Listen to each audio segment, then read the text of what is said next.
बहुत बड़ा हल्ला जो भारतीय जनता पार्टी मचाती आई है, रोहिंग्या, घुसपैठिए, बांग्लादेशी इमिग्रेंट यहां सेटल हो गए, वहां सेटल हो गए। मुझे बताइए, ये विषय नहीं है आपको लगता है? एक सेकंड नहीं, विषय है कि नहीं है? नहीं, बीजेपी उठाती है तो मतलब नहीं है। ये मैंने बीजेपी को तो कोर्ट में नहीं करा, मैंने तो झारखंड हाईकोर्ट की बात करी, इलाहाबाद हाईकोर्ट की बात करी। आप मुझे बताइए विषय है कि नहीं? सर आप बता दीजिए, रोहिंग्या क्या बोइंग में आते हैं उड़ करके इस देश के अंदर? कैसे आते हैं रोहिंग्या अगर आ रहे हैं तो? बॉर्डर से आते हैं। बसाता कौन है? बॉर्डर सिक्योरिटी फोर्स किसके अंडर कौन है? उन्हें वोट बैंक कौन बनाता है? उनको आधार कार्ड कौन देता है? इस देश के अंदर बांग्लादेशी आए, उनको पूछने में किसने बताया? मैं बोलूं या आप बोलेंगे? किसका वोट बैंक थे वो और किसका वोट बैंक है आज? ये गलत है। अगर आप पाकिस्तान के इमिग्रेंट्स को रोक पा रहे हैं तो आप बांग्लादेशी इमिग्रेंट को क्यों नहीं रोक पा रहे? बॉर्डर की सुरक्षा किसकी है? केंद्र के ऊपर है ना, भारतीय जनता पार्टी और मोदी सरकार पे। अगर इन्फिल्ट्रेशन हो रहा है, बॉर्डर सिक्योरिटी फोर्स क्या कर रही है, पैरामिलिट्री क्या कर रही है, वहां तैनात फौजें क्या कर रही हैं, ये क्यों आने दे रहे हैं? ये पहला प्रश्न हुआ। अरे जब बांग्लादेश, दूसरी बात जब पाकिस्तान को दो हिस्सों में बांटा गया तो बीजेपी की सरकार थी यहां पर। नहीं तो बताइए, नहीं तो बांटा गया तो क्या था? बांटा गया उसके अलग कारण थे। बांटा गया इस देश को तो उसके अलग कारण थे। ओके, शहजाद गांधी को मारा गया उसके अलग कारण थे। आपने एक चीज तो आरोपी कोई था ना, गांधी को मारा गया तो देश का पहला आतंकवादी था, वो अलग कारण थे। आरोपी था ना कोई, जिसको समर्थन देते हैं। इस मामले में आरोपी कौन है? जिसकी वजह से इंडिया अलायंस सर मैं फिर बोल रहा हूं, देखिए ये तो डेमोग्राफिक चेंज है। और मैं एक बताऊं व्यूअर्स, और व्यूअर्स आपके साथ एक बात साझा करना चाहता हूं। देखिए डेमोग्राफिक चेंज हमने आसाम के बॉर्डर एरियाज में देख रहे हैं, बंगाल के बॉर्डर एरियाज में हो रहा है, झारखंड के बॉर्डर एरियाज में हो रहा है, उत्तर प्रदेश के बॉर्डर एरियाज में कुछ हद तक डेमोग्राफिक चेंज हुआ है। और आप देखिए नॉर्थ और साउथ के बीच में पॉपुलेशन गैप हमें देखने को मिल रहा है। नॉर्थ में पॉपुलेशन ज्यादा है, अभी परिसीमन होगा, आप देखिए कितनी हाई तौबा मचेगी हमारे देश के अंदर, क्योंकि नॉर्थ की सीटें ज्यादा बढ़ेंगी और साउथ की सीटें उतनी नहीं बढ़ेगी। हो सकता है केरल में एक भी सीट ना बढ़े क्योंकि वहां की पॉपुलेशन ही नहीं है उतनी। प्रॉब्लम यही है सबसे बड़ी। ये जो पूरा मामला है, ये मामला आने वाले भविष्य की गर्त में छुपा हुआ है और ये मामला बहुत बड़ा बनेगा। मैं आपको लिख के दे रहा हूं, आने वाले दिनों में इसी पर चर्चा होगी और किसी पर चर्चा नहीं होगी। शहजाद पूनावाला, अब आपने लंबा बोला। शहजाद बीजेपी की बारी है, शासन की बारी है अपना जवाब देने की। जो आरएसएस, मैं तो इलाहाबाद हाईकोर्ट का भी जिक्र करा, मैं तो झारखंड हाईकोर्ट का भी जिक्र करा। मैं आपको झारखंड हाईकोर्ट और इलाहाबाद हाईकोर्ट का ऑर्डर भी बता देता हूं, उसकी माफ करिए टिप्पणी भी बता देता हूं। ओके शहजाद, डेमोग्राफिक चेंज विषय है, मैं सब पे आ रहा हूं। पहले इन्होंने संविधान की क्योंकि बात की, मुझ पे उस पर जवाब देने दीजिए। मुझे बताइए कि मोहम्मद सलीम लेफ्ट के नेता है, भाजपा के नहीं।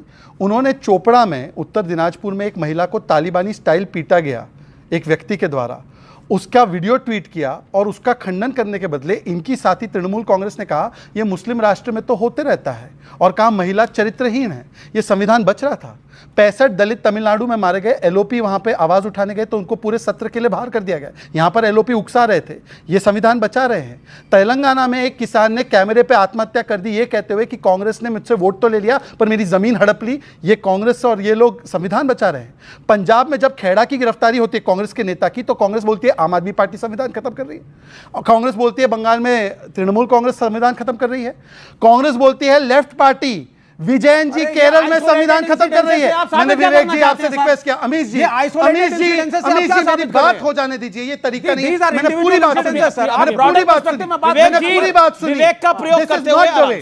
क्या ठीक है क्या मेरे साथ? अच्छा ये अब आपने एक बड़ा, आपकी सरकार ने एक बड़ा निर्णय लिया संविधान हत्या दिवस का, मुझे पता नहीं। जी अभी मैं कह रहा हूं कि आपको पता है 1975 में 25 जून को जब इमरजेंसी लगी तो राजनाथ जी, मोदी जी, लालकृष्ण आडवाणी जी छोड़िए, लालू प्रसाद जी, मुलायम जी को भी जेल में डाला गया था। उन्होंने अपनी बेटी का नाम मीसा, और ये उनके नेता तो 19 महीने जिनको हमने पद्म अवार्ड भी दिया वो रहे थे।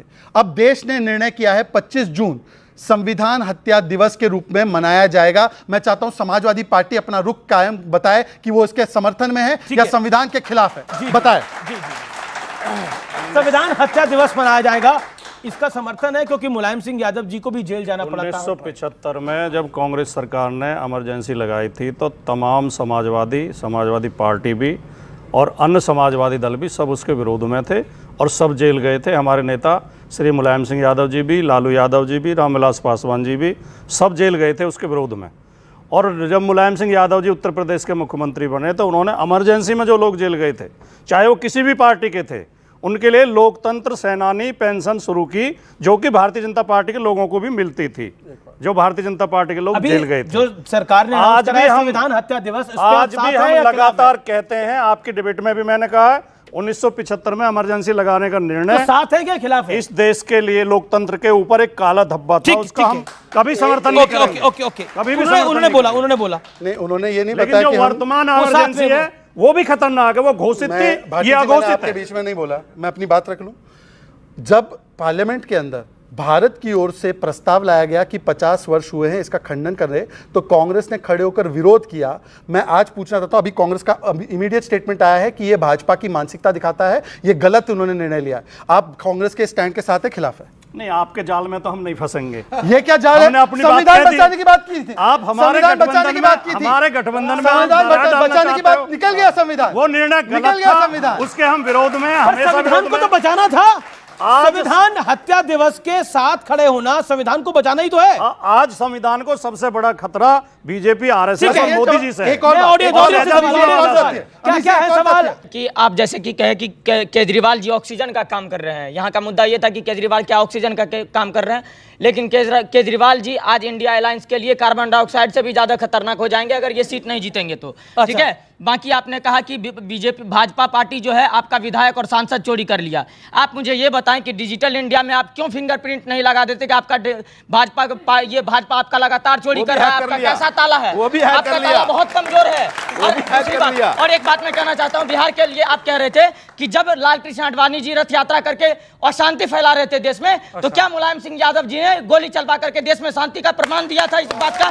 और एक सवाल बॉर्डर सिक्योरिटी के मामले में जो आपने बोला महोदय, मैं आपको कहना चाहता हूं कि बॉर्डर सिक्योरिटी तो आज भाजपा के हाथ में है, लेकिन जब बॉर्डर सिक्योरिटी कांग्रेस पार्टी के हाथ में थी तो देश में कैसे रोहिंग्या घुसपैठ कर रहे थे। और ज्यादा दूर की बात नहीं कहूंगा, आज से कुछ दिन पहले ही, आज से कुछ, मैं भी खुद बिहार का हूं और बिहार के बारे में, आज से कुछ दिन पहले मैं बंगाल की बात कर रहा हूं। बंगाल में बांग्लादेश के एक सांसद आते हैं बंगाल में और उनकी हत्या हो जाती है। स्टेट पुलिस आपके पास है कि नहीं है? उस जांच का क्या हुआ, जरा उस जांच के बारे में बताइए। बॉर्डर पे एक इम्पोर्टेंट बात कहने दीजिए। राजकुमार भाटी को बोला गया है। नहीं, एक बात छूट जाएगी। राजकुमार भाटी की बारी है। आपको पूरा मौका मिलेगा। 30 सेकंड। बिहार की प्रतिभा का लोहा मानना चाहिए। मेरे भाई ने एक ही सांस में सबसे सवाल पूछ लिए। तालियां भाई इनके लिए। आपकी तारीफ भी हो रही है भाई। अभी वो कह रहे मेरे सवाल का जवाब दे दीजिए। हाँ, नहीं, आपने आडवाणी जी और मुलायम सिंह यादव जी का नाम लिया। मैं केवल इतना कहना चाहता हूं, अभी संविधान की बात चल रही थी, मुलायम सिंह जी संविधान के पक्ष में काम कर रहे थे और आडवाणी जी संविधान के विरोध में काम कर रहे थे। हमारा संविधान इसकी इजाजत नहीं देता कि किसी धर्म स्थल के नाम पे दो समुदायों को लड़ाया जाए। संविधान के विरोध में है, हमारा संविधान नहीं देता। राम की बात करना संविधान के विरोध में नहीं, किसी धर्म स्थल को तोड़ना संविधान का विरोध था। किसी धर्म स्थल को तोड़ना संविधान का उल्लंघन है। बताइए, राम जी की चित्र है संविधान में, तो राम जी के मंदिर के लिए जो आंदोलन कर रहा था वो तो हिंसक था, और जो हिंदू को हिंसक कहता है वो बड़ा शानदार काम करता है, जो गीता को हिंसक कहता है वो शानदार काम करता है। आपसे बेहतर तो मैं मुसलमान हूं जो कहता है कि हिंदू हिंसक नहीं है। इनसे पूछे कि हिंदू हिंसक होता है? बताता हूं। इनसे पूछे हिंदू हिंसक होता है? बताता हूं। इनसे पूछे हिंदू हिंसक होता है क्या? आपने पूछा, जवाब देंगे राजकुमार भाटी? मुझे फिर जवाब हिंसक, बिल्कुल आप दीजिएगा। हिंसक वो होता है जो हिंसा करे, जो हिंसा की बात करे, चाहे वो हिंदू है मुसलमान है। ये कौन सा सवाल है? राहुल गांधी ने तो हिंदू को बोला, मुसलमान हिंसक। राहुल गांधी ने मुसलमान बोला क्या? बीच में चिल्लाने लगे। राहुल गांधी मुसलमान बोला क्या? चिल्लाने लगे। 30 सेकंड जी। कोई ये कहे कि हिंदू हिंसक होता है, मुसलमान हिंसक होता है, तो कोई सवाल ही नहीं है। दूसरी बात जो आप कह रहे हैं, राम मंदिर के लिए आंदोलन नहीं था वो। आप हिंसक हो? वो एक धर्म स्थल को तोड़ने, यार क्या? नहीं, अब ये मुझे लग रहा है एक समझदार आदमी हो। नहीं, आपने समझदारी का परिचय दिया, आपने भी दिया आज। उस आंदोलन के खिलाफ सुप्रीम कोर्ट ने टिप्पणी की थी, सुप्रीम कोर्ट ने उस पर रोक लगाई थी, संसद ने प्रस्ताव पास किया था। क्या ये सब संविधान विरोधी थे? सुप्रीम कोर्ट भी संविधान विरोधी था। और वो आंदोलन हिंदू मुसलमान के बीच नफरत फैलाने के लिए। मेरा